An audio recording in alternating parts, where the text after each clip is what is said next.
What is going on, America? Welcome back to another broadcast of Break the Chains Media. I'm your host, Corey. Today is January 20th, 2021, Inauguration Day. Joe Biden has officially become our 46th President of the United States. I sat and watched reluctantly the inauguration ceremony, and to be honest, it was everything I expected. Nothing out of the ordinary. Kind of boring, but for the most part, pretty typical inauguration ceremony.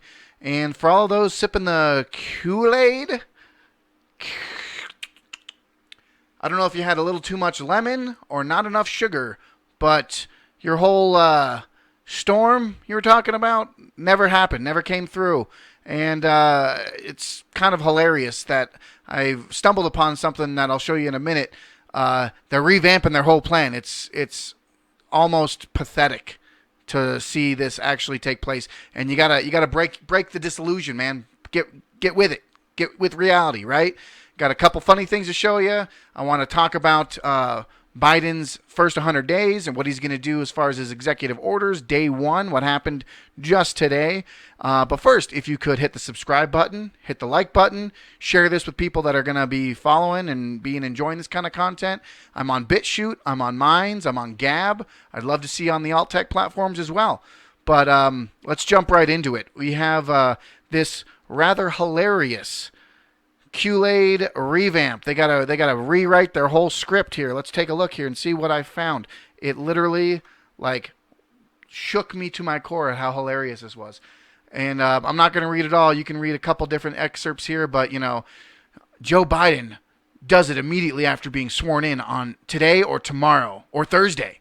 The military is there already. Friday and Saturday, he's gonna deliver on the MAGA promise. Hunter intentionally left the laptop. Why? So stupid. Or was it? Sleepy or Sleeper Joe? He's the secret agent. Folks, let me be real. Let me be real with you. We're not living in a Born Supremacy movie. Matt Damon's not going to jump out with a 9mm and start shooting bad guys, okay? We're not living that life, okay? It's reality. Biden's the new president. We're going to work with it. We're going to make it happen, and that's that, okay? Trust me. I thought Trump was a great president. He did a lot of good things. He got us out of the TPP. He really cared for America. He wanted our jobs to succeed, our economy to succeed. He loved what he did, but you know what? He sucked the twilight of his hours. He could have done many better things than he did. He didn't pardon Julian Assange, okay? Really pissed me off. He didn't pardon Edward Snowden. The D-class paperwork, I'd use it for toilet paper. It's pathetic. It's a joke, folks.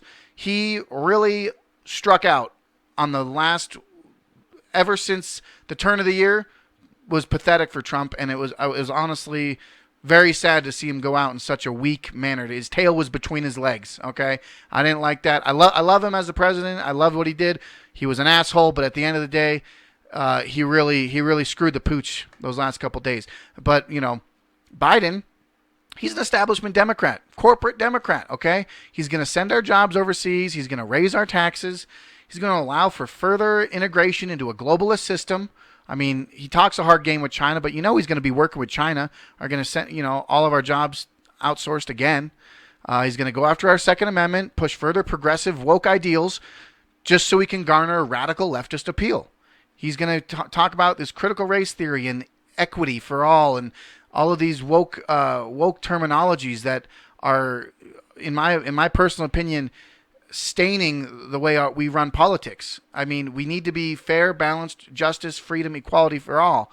And if you're going to start propping up certain ideals and pandering to these fringe groups, excuse me, not radical, but fringe groups of belief, he's not going to be a unifying president. He's going to be catering to them, and others are going to be left in the dust. Okay, so I thought that was my 2 cents on the whole matter. I did want to bring up the fact that Trump did not bring us into any new wars, so that's a good thing. You got all these other presidents, all their lists of all their foreign wars that they've been in. Trump, last 4 years, he did a little saber rattling with Syria in the beginning of his administration. He talked to North Korea, tried to de-escalate with North Korea. He was a a businessman, a deal maker, Didn't start any new wars. So you got to give him credit where credit's due, okay? But the media will never give him credit. Media is never going to give him credit, okay? The media was hard on Trump for 4 years. Media was a rock hard, stone cold badass, beating him up left and right every day of the week. But what happens when Biden becomes president? They got to dress up. They got to make sure they know, and the American people know that Biden is a god among men. He is a legend. He pulled the sword out of the stone. He has Excalibur in his hands. Okay? He is the new savior of us all. Guys, let's be honest. Let's be honest. The media is not our friends. Okay? The media, Operation Mockingbird, okay? It's a left and right diagram, dude. Like they partisan us so much, and it's terrible. It sucks, and we got to see through that. I mean, it's gonna get old quick, though. Honestly, it'll get old quick. They're gonna never talk bad about Biden. Make sure that they talk about his socks and his dogs and all the beautiful, fun things that the Biden administration is gonna do. And there's probably still their ratings are gonna tank because they don't have Trump. They don't have their golden goose. They're gonna lose ratings. They're gonna lose viewers. It's gonna be a wild time just to watch them fall, and the alt media and alt tech to rise up and surpass them in every way, shape, and form. But folks, let's get into the real meat of the matter here, folks.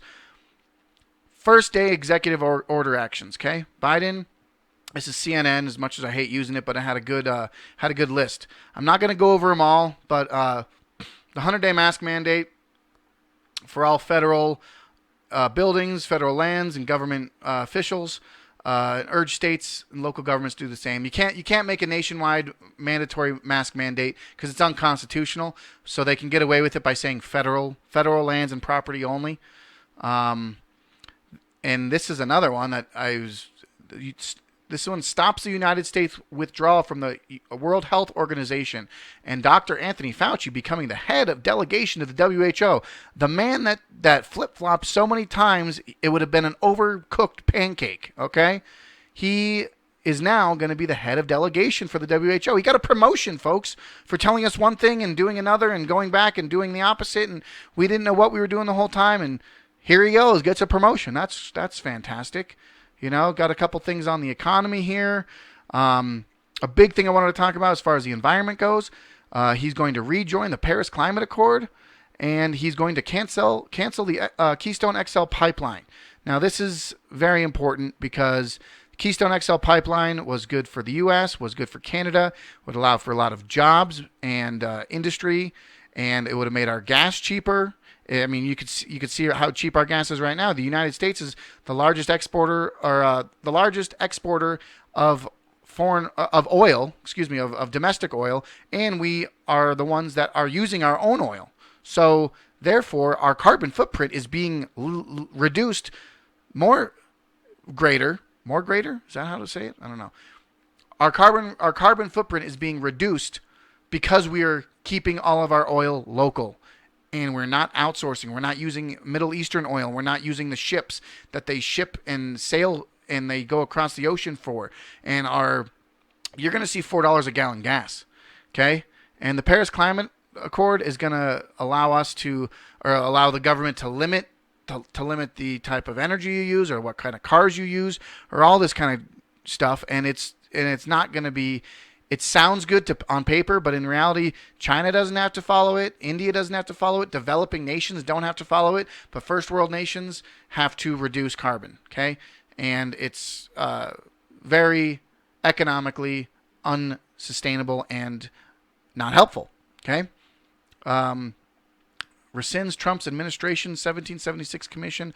This goes into racial equity and talking about critical race theory. That's something that is very dangerous. If we don't objectively teach history, we'll never learn from it. Okay, so if we don't tell people what happened in the past and how we can learn from it, if we don't effectively teach that, and we put false ideals of these people are evil, those people are bad. I mean, we to be honest, we already do that to an extent. Some of our history books are flawed, but just because the to the victor, history is written. Whoever succeeds writes the history books, right? So that's something that we'll see what happens after that. But talks about census, requires non-citizens to be included in the census, and apportionment of congressional representatives. That's going to be big coming up, because that means that our congressional seats and our state districts are going to be re-represented based on the census, and that's going to be a big thing. Lots of stuff about immigration.